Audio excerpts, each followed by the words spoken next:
एक वरदारी विठ्ठल श्री ज्ञानदेव तुकाराम. हरिपाठ. हरिपाठ निरूपण. संतांचे संगती मनोमार्ग गती, आकळावा श्रीपती येणे पंते. रामकृष्ण वाचा भाव हा जीवाचा, आत्मा जो शिवाचा राम जप. एक तत्व नाम साधती साधन, द्वैताचे बंधन न बांधिजे. नामामृत गोळी वैष्णवा लादली, योगिया साधली जीवन कळा. सत्वर उच्चार प्रल्हादी बिंबला, उद्धवा लादला कृष्णदाता. ज्ञानदेव म्हणे नाम हे सुलभ, सर्वत्र दुर्लभ विरळा जाणे.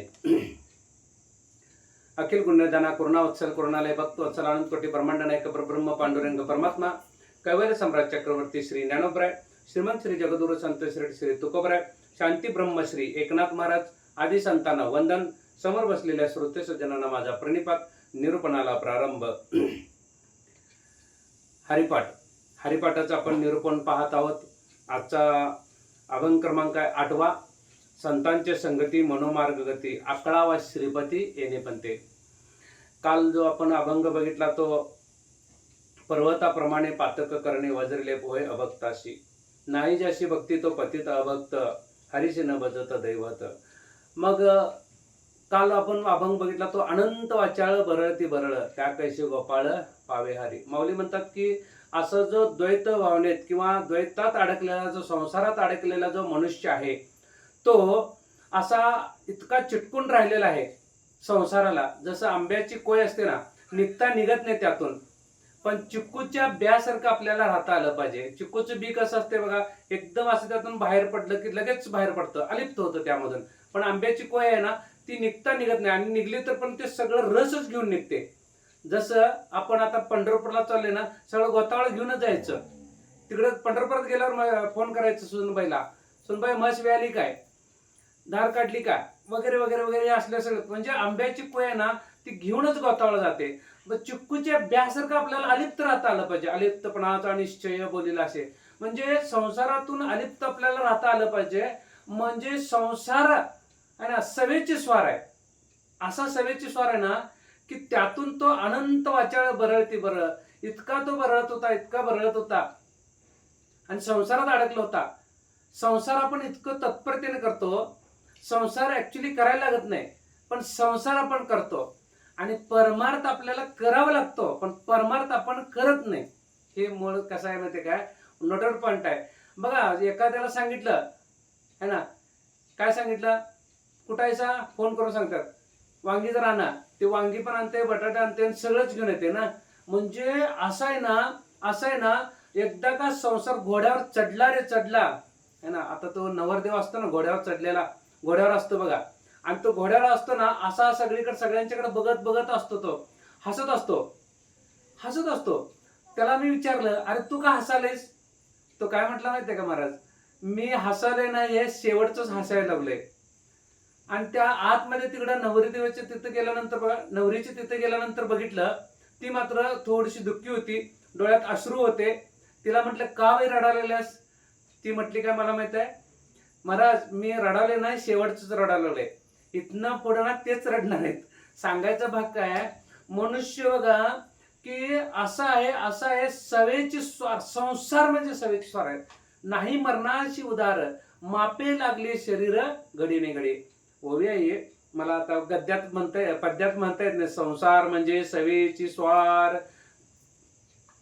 असं पद्यात म्हणायला गेलं ते लिंकच तुटते. असं म्हणजे तो कसं आहे माहितीये का, इतका अडकलाय, इतका अडकलाय. आणि तो असतो ना की मनुष्याला, त्याला एकदा का आणायची लागली सवय. मनुष्य बघा की म्हातारा झाला तर पण कने सुनबाई म्हणते, मामांजी कुठायसा?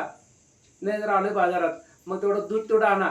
आणि म्हणजे आणायला लागतोच त्याला. म्हणून सांगितलं काय, अनंत वाचाळ बरळती बरळ, त्या कैशी गोपाळ पावे हरी. मग आशाला पावण्यासाठी काय पाहिजे, संतांच्या संगती मनोमार्ग गती. म्हणून सांगितलं काय, संतांच्या संगतीत राहिल्यानंतर आपलं मन कसं आहे माहितीये काय, निर्वासना होते. मन कसं आहे आपलं, मनाला आपल्याला चंचल मन आहे ते. म्हणून अंतकरण पंचक आहेत ना, अंतकरण चतुष्टय आहे. आपण ज्ञानेश्वर माऊलीने सांगितलंय की जे तो स्थूळ देह आहे आणि सूक्ष्म देह आहे त्या सूक्ष्म देहामध्ये अंतःकरण चतुष्टय भाग दाखवले. अंतःकरण, मन, बुद्धी आणि चित्त. आणि अंतःकरण पंचकाचा जर भाग बघायचा झाला तर अंतःकरण, मन, बुद्धी, चित्त आणि अहंकार असे 5 भाग येतात. मग हा मनाचा जो भाग आहे ना तो 2 नंबरचा आहे. अंतःकरण, मन. मन काय म्हणतं, अंतःकरणात एकदा येतं आपल्याकडे. काय येतं अंतःकरणात? आपल्याला एखादी गोष्ट करायची आहे. समजा आपल्याला आता फॉर एक्झाम्पल काय घेऊ, घर बांधायचं. समजा घर बांधायचं, अंतःकरणात येतं घर मला बांधायचं, घर बांधायचं, घर बांधायचं. मग ते मन ठरवतं करू न करू. मन कसं आहे, करू न करू ऐसे वाटते ते मन. मनाला काय वाटतं, आता हे करावं का नको, करावं का नको, घर बांधलं तर असं होईल, नाही बांधलं तर तसं होईल, वगैरे वगैरे वगैरे सगळं मन विचार करतं. मग येतो कोणाकडं, बुद्धीकडे येतं चालना. मग बुद्धी ठरवते, म्हणजे मन ठरवलंय आता बांधायचं, मग बुद्धी ठरवते काय, बुद्धी स्ट्रक्चर काढते सगळं. हॉल इथं असावा, बेडरूम इथं असावं, किचन इथं असावं, आग्नेय कोपऱ्याला किचन असावं, मंदिर इथं असावं, देवारा इथं असावं, वगैरे वगैरे वगैरे सगळं ही बुद्धी ठरवते.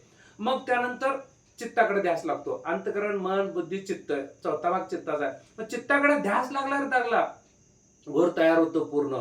घर तयार झाल्यानंतर पूर्ण असं बाहेर बसतो, काय ते खुर्ची टाकून बाहेर बसतो आणि शेवटी येतो तो कोण येतो, अहंकार येतो. यांना पट्ट्यानं घर बांधले म्हणते, पट्ट्यानं घर बांधले. म्हणजे काय, अंतःकरणातला भाग हा इथपर्यंत येऊन पोचतो. कसं, अहंकारापर्यंत. म्हणून माऊलीने याला बाजूलाच काढले अहंकाराला. म्हणून ते सूक्ष्म देह आहे ना, त्या सूक्ष्म देहामध्ये अहंकाराचा भागच नाही. अंतःकरण, मन, बुद्धी, चित्त, अंतःकरण चतुष्टय म्हणतात त्याला. म्हणून इथपर्यंत 19 तत्वाचा भाग दाखवलेला आहे. म्हणून दाखवलं काय, संतांच्या संगती मनोमार्ग गती. संता बघा, सुंदर एक भाग आहे बघा, की समजा एखाद्या मुंगीला, आता आमच्या गावात मुंगी आहे जयसिंगपूरमध्ये, आणि त्या मुंगीला समजा अमेरिकेतच जायचं आहे. ती उभ्या आयुष्यात अमेरिकेत जाऊ शकेल का हो? अमेरिकेतनं दिल्लीला पण जाऊ शकत नाही. पण तीच जर मुंगी एखाद्या अमेरिकेला चाललेल्या माणसाच्या शर्टावर बसलीच, म्हणजे पायावर चढून चढून किंवा शर्टावर बसली, आणि तो व्यक्ती विमानामध्ये बसला, दिल्लीला ना अमेरिकेत पण पोहोचेल ना, दुसऱ्या दिवशीच पोहोचेल ना मुंगी सकट, म्हणजे त्याच्या सकट मुंगी पोहोचेलच ना. मग सांगायचा भाग काय, तसं संतांची आपण कास धरायची आहे, आपण तिथपर्यंत पोहोचणार आहे. आणि आपण उभ्या आयुष्यात बघायला गेलं तर मोक्षाला जाणार नाही. कारण का, आपला जन्म आहे ना वासना योगे झालेला आहे. वासना योगे आपला जन्म झालेला आहे, आणि वासना घेऊन जायचं नाही आपल्याला. 2 भाग आहेत. माता पिता ज्यावेळेला एकत्र येतात ना, त्यावेळेला वासना योगे आल्यानंतर मला वाटतं सद्गुरु चरित्र त्यामध्ये 32व्या अध्यायामध्ये सुंदर भाग दाखवलेला आहे सगळा. हा इतकं सुंदर दाखवलं ना, की जसं स्त्री आणि पुरुष एकत्र यायला पाहिजे का, संतोष रूप असेल ना, तर त्यांना जे बाळ होणार आहे ना ते संतोष रूप असतं, त्याच्याकडे वासना अजिबात नसते. म्हणून वासना घेऊन जर आपण आपापल्यासारखं जर केलं तर बाळ जे जन्माला येतं ना ते वासनाच घेऊन येणार आहे. म्हणून जायचं आहे वासना घेऊन नाही आपल्याला, जायचं काय. म्हणून तुकोबरा म्हणतात ना, याजसाठी केला होता अट्टास, शेवटचा दिस गोड व्हावा. म्हणजे काय, की हा अट्टास आहे आपल्याला. आता आपण जे एवढं सगळं करतो, सकाळी नामस्मरण करतो, संध्याकाळी नामस्मरण करतो, दिवसभर काय असेल वाचन करतो, सकाळ संध्याकाळची उपासना आहे, श्रवण आहे, आठवड्यातून 1 दिवस श्रवण आहे, कीर्तनात श्रवण आहे, प्रवचनात श्रवण आहे. आता तर काय आपल्याला कंटिन्यू चालूच झालेला आहे ना. हे श्रवणातून काय भक्ती होते, आणि या भक्तीतून काय हा अट्टास आहे. कशासाठी, शेवट दिवस. जसं बघा नाटक असतं ना, रिहर्सल असते, त्या नाटकाची रिहर्सल 7-8 महिने चालू असते, वर्षभर चालू असते. आणि नाटक किती 2 तासाचं असतं. तसं ही आपल्या आयुष्यभराची रिहर्सल आहे. शेवटच्या क्षणी ओवी यावी म्हणून आयुष्यभर जर शिवी दिली, शेवटच्या क्षणी ओवी येणार नाही आहे. आणि म्हणून हा 8 तास आहे, शेवटचा दिवस गोड व्हावा. म्हणून तुकोबरा म्हणतो यासाठी 8 तास आहे सगळा, शेवटच्या दिवसासाठी. त्याचंच नाव मुखामध्ये यायला पाहिजे. त्याचं जर नाव मुखात असेल तर मग आपण सुटणारच आहे. म्हणून संतांच्या संगती मनोमार्गगती. म्हणून आपलं मन आहे ना, ते आपलं मन कसं आहे माहिती आहे का, मन वढाय उभ्या पिकातलं डोर, किती हाकल येतं पिकावर. म्हणजे ते नुसतं पिकावर म्हणजे काय, विषयांच्यावरच मन येतं ते, असं मन आहे वढाय. म्हणून त्या मनाला काय करायचं आहे, मन कसं माहिती आहे का, हलकट आहे मन.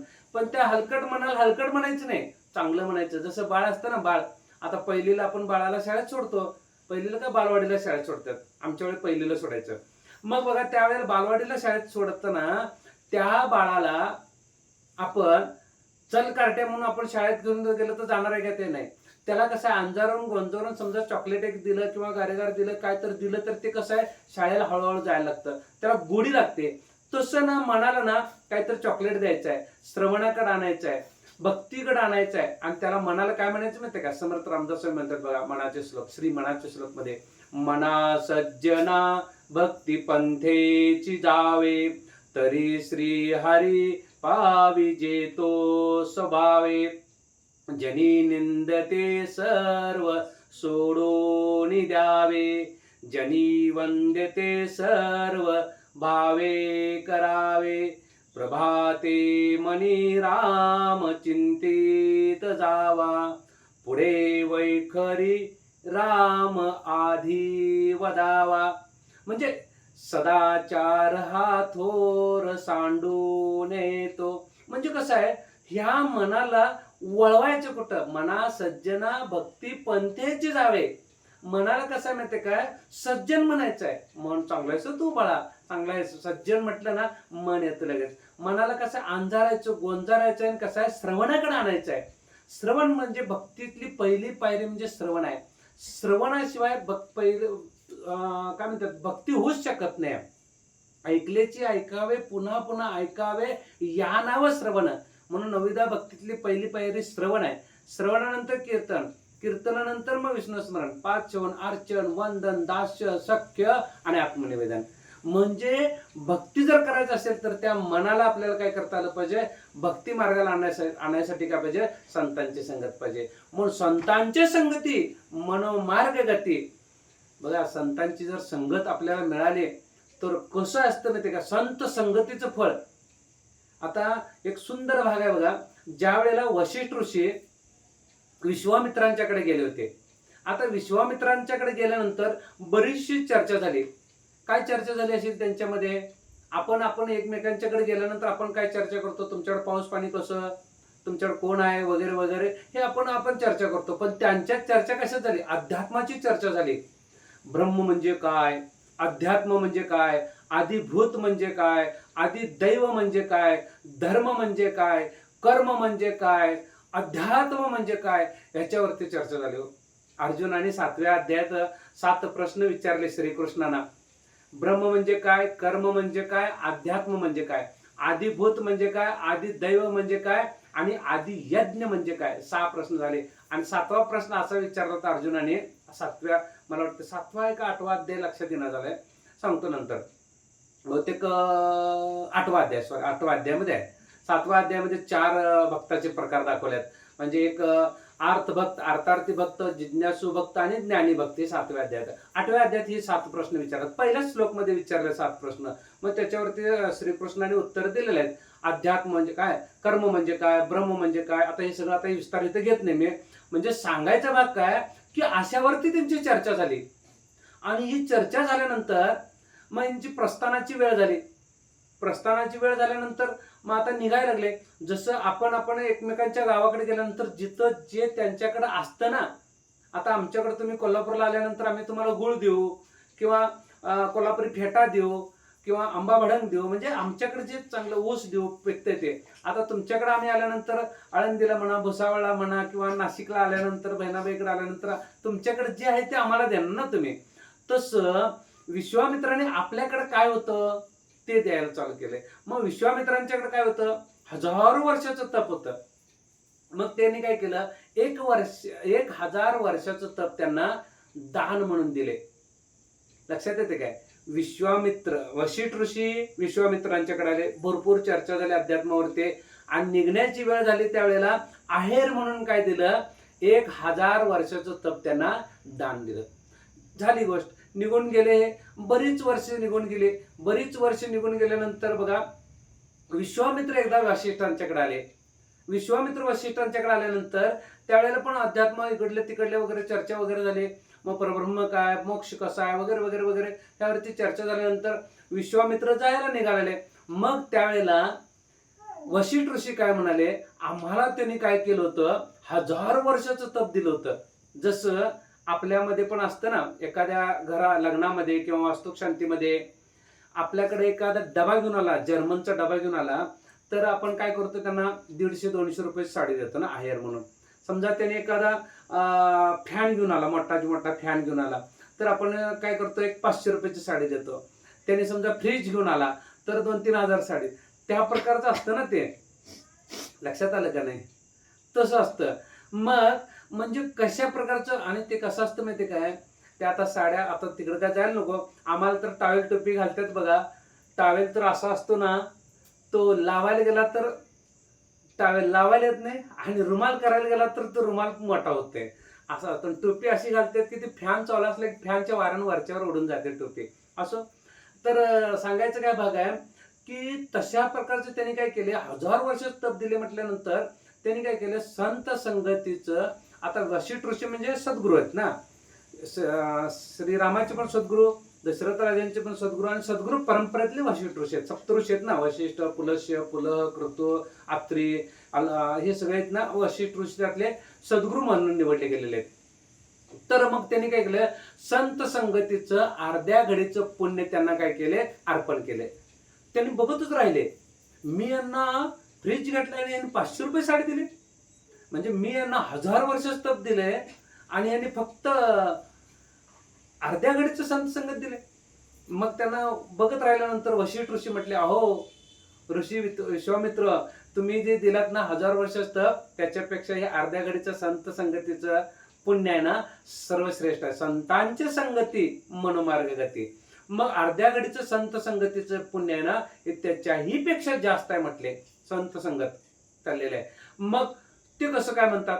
मग आता हे म्हणाले दोघं असं झाल्यानंतर मग आता आपण काय करूया, कोणाला तिसऱ्याला विचारूया. कोणाला विचारायचं? चला ब्रह्मदेवाला विचारूया. ब्रह्मदेवाला विचारल्यानंतर ब्रह्मदेव म्हटले, मला याचं उत्तर काय येत नाही, तुम्ही काय करा, विष्णुदेवाला विचारा. विष्णुदेवाला विचारलं की अर्ध्या घडीत संत संगत श्रेष्ठ आहे का 1000 वर्ष तप श्रेष्ठ आहे? विष्णुदेव म्हणाले, ते बोळा शंकर बसल्यात ना, त्यांना जाऊन विचारा, मला हे जर प्रश्नाचं उत्तर माहित नाही.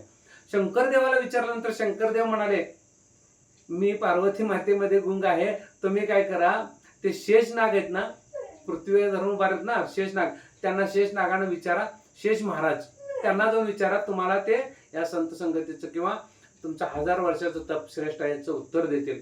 त्यावेळेला शेष महाराजांच्याकडे गेल्यानंतर शेष महाराजांना विचारलं, असं असं असं असं हा प्रश्न विचारले. मग शेष महाराज काय म्हटले, माझ्या पृथ्वीवर आहे ना, माझ्या डोक्यावर आहे ना हा पृथ्वीचा भार आहे, हा भार जरा हलका झाला तर ना तुमच्या प्रश्नाचं उत्तर तुम्हाला देता येईल. लगेच विश्वामित्र पुढे आले आणि संकल्प सोडला. संकल्प घेतला, काय पाणी घेतो ना आपण, संकल्प 3 पाळ्या पाणी घेतो, ओम केशवाय नमः, ओम माधवाय नमः, ओम गोविंदाय नमः, मग पितात ना, आणि तिसऱ्यांदा चौथ्यांदा सोडतात, ओम गोविंदाय नमः म्हणून सोडतात. मग संकल्प केला त्याने, अक्षता घातल्या यामध्ये, आणि संकल्प केल्यानंतर म्हटले, काय मी संकल्प सोडतो, माझं 1000 वर्ष तप मी अर्पण करतो, पृथ्वी वर व्हावी. पृथ्वी जरा सुद्धा हल्ली नाही. मग त्यानंतर बघा वशिष्ठ ऋषी आले, आणि वशिष्ठ ऋषी पण संकल्प केला, आणि वशिष्ठ ऋषी म्हटले, माझ्या अर्ध्या घडीचं संत संगतीचं पुण्य मी अर्पण करतो, पृथ्वी थोडी वर व्हावी. पृथ्वी 6 फूट वर झाली. म्हणजे मग त्यावेळेला शेष महाराज म्हणाले, आता तुमच्या प्रश्नाचं उत्तर मिळालं का, मला सांगायला पाहिजे.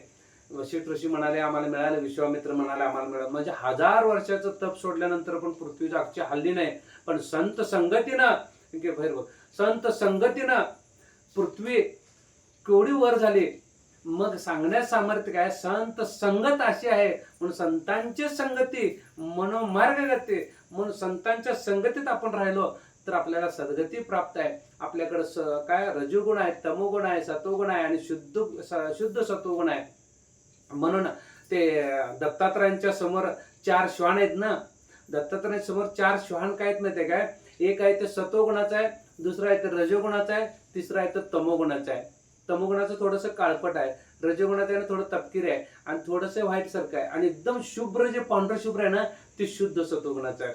आणि 4 माळा पण आहेत बघा, इथं सलोकता, समीपता, स्वरूपता आणि सायुज्यता मुक्ती. शेवटी लांब असे दिलेलं इथं सायुज्यता मुक्ती सहजासहजी मिळत नाही आहे, म्हणून आपण पहिल्याच भागात बघितलं होतं सायुज्य मुक्तीचा भाग. म्हणून सांगितलं काय इथं भाग की संतांच्या संगतीत राहिल्यानंतर आपल्याला मोक्ष प्राप्त निश्चित आहे, आणि तिथपर्यंत आपण म्हणून मनच आहे. मन मनोमार्ग गती म्हणजे कसं आहे, मनाचाच मार्ग आहे, मनच सगळं. महाराजांनी दिगंबर महाराजांनी पण त्या दिवशी सांगितलं बघा की आपण काय करायला पाहिजे, एखाद्या वेळेस दासबोधात पण ओवी आलेला आहे की एखाद्या वेळेस पूजा अर्चा जर नाही झाली तर मनाने जर अर्पण केलं तरी तिथपर्यंत पोहोचतो. म्हणून आपण पांडुरंगाच्या चरणी आपण गेलेलो आहे, पंढरपुरात गेलेलो आहे. मी अभिषेक घालत आहे पंढरपुरात, आहे ना. म्हणजे पांडुरंगाला मी काय केलेलं आहे, गरम पाण्यानं असं न्हाऊ घालत आहे. पांडुरंगाला परत मी अभिषेक घालत आहे. पांडुरंगाला परत आणि गरम पाणी घातलेलं आहे. म्हणजे पाणी, अभिषेक, पाणी. आपली आंघोळ कशी असते, पाणी, साबण, पाणी. पण देवाची आंघोळ कशी असते, पाणी, अभिषेक, पाणी असते. मग परत आणि मग कसं आहे, अत्तर लावायचं देवाला. परत मग अत्तर लावल्यानंतर काय, परत आणि काय करायचं, गरम पाणी घालायचं आहे 5व्यांदा. असं करत करत त्याला टर्किश टॉवेलनं मस्त असं सगळं मनात आणायचं आहे, मनानं पूजा करायची आहे. मग टर्किश टॉवेलनं पुसलेलं आहे, चरणावरती फुलं घातलेलं आहे, देवाला ड्रेस चढवलेला आहे, हार घातलेला आहे, तुळशी हार, सगळं चंदन लावलेलं आहे, सगळं मस्तपैकी असं जर आपण मनाने जर केलं तर तिथपर्यंत पोहोचतो. मनाने जरी केलं तरी पण तिथं पोहोचतो. म्हणून परमार्थात मनच सर्वश्रेष्ठ आहे. मनच म्हणजे अंतकरण पंचकातला दुसरा नंबरचा भाग आहे ना, मनच तिकडं जातं. म्हणून मन, वासना काय घेऊन जाते, मनच घेऊन जाते ना. मग जाताना पण काय घेऊन जाणार आहे, ह्या मनालाच घेऊन जाणार आहे. मग मन आणि बुद्धी आणि चित्त हेच जाणार आहेत ना, अंतकरण पंचकाचाच भाग जाणार आहे. आणि प्राणव्यान आपण, समान उदान आपण हेच पण जाणार आहेत. आणि पंच ज्ञानेंद्रिय, पंच कर्मेंद्रिय हे पण जाणार आहेत जाताना सूक्ष्म देहामध्ये. हे जात असताना आपल्याला काय करता आलं पाहिजे की यांना शुद्ध सत्वगुणात आणता आलं पाहिजे. मग संतांची संगत आपल्याला सर्वश्रेष्ठ ठरणार आहे. म्हणून संतांच्या संगती मनोमार्गती आकळावा श्रीपती येणे पण ते, यासाठी त्या श्रीपतीला आकळ म्हणजे काय, आपल्याला आळवायचं आहे. त्याला श्रीपतीला आळवता आलं पाहिजे. आता जो 25 मिनिटं इथंच झाले, आपले एकच ओवी झालेला आहे, तो फास्ट घेतो आता जरा. म्हणून रामकृष्ण वाचा भाव हा जीवाचा, आत्मा जो शिवाचा राम जप. म्हणून राम कृष्ण हरी विठ्ठल केशव हा मंत्र दिलेला आहे. अखंड मला वाचन त्याचं नामस्मरण करता आलं पाहिजे. वाचन म्हटलेलं आहे ते ज्ञानोबर आहे. काय सांगितलं बघा, वाचा भाव हा जीवाचा. भाव कसा पाहिजे, जीवाचा. मग जीव शिवाचा व्हायला पाहिजे ना, म्हणून जीवानं त्याचं नामस्मरण करायचं. भाव हा जीवाचा म्हणून सांगितलं काय, आत्मा जो शिवाचा राम जप. आत्मा कोणाचा आहे, शिवाचा आहे. आत्मा इकडे आहे आणि कुठे शिव तिकडे आहे ना. मग तो शिवाचाच अंशात्मक रूपानं माझ्या आतमध्ये आत्मा आहे. आत्मा इकडं आला आणि आत्मा तिकडे गेला असं होत नाही. आत्मा तिथंच आहे, स्थिरच आहे. आत्मा इकडला तिकडे अजिबात जात नाही. जातो तो सूक्ष्म देह जातो. आपल्या आतमध्ये पण आपण गेल्यानंतर आत्मा इकडला तिकडे गेला, आपला असं उडत उडत उडत आत्मा गेला, अजिबात नाही, तसं होत नाही. मग आत्मा जो शिवाचा राम जप आहे. म्हणून एक तत्व नाम साधती साधन, द्वैताचे बंधन न बांधीचे. म्हणून सांगितलं काय, एक तत्व नाम साधती साधन. म्हणजे एक नाम दिलेलं आहे ना, म्हणून साधन म्हणून आपल्याला हे नाम घेता आलं पाहिजे. जे मला नामस्मरण दिलेलं आहे सद्गुरु कृपेनं, त्या नामस्मरणात राहिल्यानंतर हे साधन म्हणून वापरायचं. तसं बघायला गेलं तर आपला नरदेहच मोठं साधन आहे. हे नरदेह साधन आहे परमार्थासाठी. म्हणून द्वैताचे बंधन न बांधीचे. म्हणून द्वैताच्या बंधनामध्ये आपण अडकत बसायचं नाही. मला अजून हे करायचं आहे, मला अजून ते करायचं आहे, मला ते करायचं आहे. करायचं सगळं करायचं नाही, सगळं आपल्याला उत्तम प्रतीचं आपल्याला एन्जॉय पण करायचं आहे, आपल्याला संसार करायचा आहे, प्रपंच करायचा आहे. सगळं करत अडकत बसायचं नाही. मग सांगितलं ना, त्या सहज आपल्याला निघता आलं पाहिजे, चिकूच्या ब्यासारखं निघता आलं पाहिजे. म्हणून कुठल्याही द्वैताच्या संसाराच्या बंधनात अडकत बसायचं नाही. नाममृत्यू गोडी वैष्णव लादली, योगिया साधली जीवन कळा. म्हणून जीवन काळ 17वी जीवन कळा. इथं 17वी जीवन काळ म्हणतात ना. 16 म्हणजे पंच ज्ञानेंद्रिय, पंच कर्मेंद्रिय आणि पंच महाभूताचा भाग इथं दाखवलाय. पंच विषयांचा नाही, पंच महाभूताचा भाग. आणि 16वं मन दाखवलंय आणि 17वी ही जीवन काळ दाखवलेली इथं ज्ञानोबराने. म्हणून काय सांगितलं, नाममृत्यू गोडी वैष्णव लादली, योग्य लादली जीवन कळा. जीवन कळा आहे ना 17वी. सुपारी पण आपण पुजतो ना, सुपारी पुजतो म्हणजे गणेश म्हणून आपण पुजतो ना. आवानार्थे गणपती समर्पयामी, महागणपती समर्पयामी, आसनार्थे महागणपती समर्पयामी, शुद्धोदक स्नानम समर्पयामी आपण म्हणतो ना. तशी 17वी जीवन काळ म्हणजे काय, ती सुपारी आपल्याला पुजता आली पाहिजे 17वी जीवन काळ म्हणून. म्हणून सत्वर उच्चार प्रल्हादी बिंबला, उद्धव लादला कृष्णदाता. आता हे सगळं उत्तम आहे. यामध्ये उद्धव म्हणा, कसं प्रल्हाद यांचा सगळा भाग जर बघायचा झाला तर ना, 8:30 वाजलेत. आता एक 2-3 मिनिटं घेतो अजून जरासं. बघा, सत्वर उच्चार प्रल्हादी बिंबला, आणि काय सांगितलं, उद्धवा लादला कृष्ण दाता. म्हणजे ज्या वेळेला आपण माग बघितलेलं आहे, पण मला काय लक्षात येणं बघितलं की नाही, अंबरीश ऋषी आहे ना, त्या अंबरीश ऋषीचाच अवतार कोण आहे, अंगद म्हणून आहे. आणि अंगदाच काय ते भक्त प्रल्हाद, आणि भक्त प्रल्हादानंतर अंगद म्हणून आहे. आणि अंगदानंतर इथं काय दाखवलेलं आहे, उद्धव दाखवलेला आहे. प्रल्हाद आणि उद्धव इथं दोन्ही भाग दाखवलेला आहे ज्ञानोबराने. आणि उद्धवाच्या नंतर कोण आहे, तर काय, नामदेव महाराज आहेत. आणि नामदेव महाराजच काय झाले, एकनाथ काय ते नामदेव महाराजच तुकोबराय म्हणून जन्माला आलेले आहेत. म्हणून उद्धव लादला कृष्णदाता, म्हणून कृष्णदाता येतो. श्रीकृष्ण सांगतो काय आपल्याला, कुठं कुठं जन्माला यायचं, कुठं कुठं करायचं. ज्या ज्या वेळेला परब्रह्म अवतारी कार्य घेतात ना, श्रीराम प्रभू म्हणून आले त्यावेळेला सर्वच जण आले, ते म्हणजे ऋषी मंडळी जे जे आले, किंवा शंख चक्र गदा वगैरे सगळे आले होते. भरत शत्रुघ्न आणि शेषनाग पण लक्ष्मण म्हणून आले ना, हे सगळे जे आले होते ते सगळेच महाभारतामध्ये श्रीकृष्ण आले त्यावेळेला आले होते. ते ऋषी मुनी ते होते ना, श्रीरामाला बघून आम्हाला वाटले आपण पण इथं यावं, म्हणून त्या गोपिका ते झाल्यात ना, ते ऋषी मंडळी गोपिका झालेले आहेत. आता तो खूप मोठा भाग आहे, इथं आपल्याला काही वेळ नाही तेवढा घ्यायला, आपण परत आणि कधी तर बघू. मग ज्ञानदेवा म्हणे नाम हे सुलभ, सर्वत्र दुर्लभ विरळा जाणे. म्हणून ज्ञानोबराय काय म्हणतात बघा, म्हणून नाम सर्वत्र दुर्लभ आहे, म्हणून आपल्याला नाम घेता आलं पाहिजे. म्हणून रामकृष्ण हरी विठ्ठल केशवा मंत्र हा जपावा सर्व काळ. म्हणून कृतयुगात, आणि आता सांगतो, कृतयुगात ध्यानाला महत्व होतं, त्रेतायुगात होम हवनला महत्व होतं, द्वापरयुगात पूजेला महत्व होतं, आणि आता कलियुगात नामाला महत्व आहे. म्हणून नामच मला घेता आलं पाहिजे. नामाशिवाय भक्ती श्रेष्ठ नाही. तर काही सांडावे लागत नाही, ते काही मांडावे लागत नाही. एक विचार शोधून पाहिजे म्हणजे कळे. नामासाठी काही नाही, बसल्या ठाई आपण घेऊ शकतो नाम. म्हणून ज्ञानदेव म्हणे नाम हे सुलभ, सर्वत्र दुर्लभ विरळा जाणे.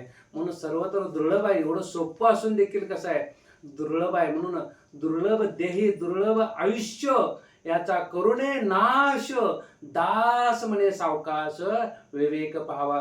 दुर्लभ आयुष्य आपल्याला 83,99,999 जीव फिरून आपल्याला हा 84 लाखावा नरदेह मिळाला. दुर्लभ आयुष्य, दुर्लभ देही, हा देह पण दुर्लभ मिळालेला आहे. याचा करुणे नाश, म्हणजे विषयात अडकून आपण याचा नाश करून घ्यायचं नाही. मला आता भक्ती मार्गाला लागायचं आहे, मला त्या पांडुरंगाची भक्ती करायचं आहे, मला आता मोक्षाला जाता आलं पाहिजे. याचा करुणे नाश, दास म्हणे सावकाश विवेक पाहावा. आपल्याला विवेक पाहता आलं पाहिजे. सारासार काय आहे आणि आसार काय आहे, मला नाशवंत काय हे कळलं पाहिजे. आणि बरोबर मग एक सार आहेत माझ्या, मला त्याच्यात विलीन होता आलं पाहिजे. म्हणून झालेली श्री सेवा पांडुरंगा चरणी समर्पित, तुम्हा सर्वांना समर्पित, माझ्या वडिलांच्या चरणी समर्पित करतो. पुंडलिक वरदे हरी विठ्ठल, श्री ज्ञानदेव तुकाराम.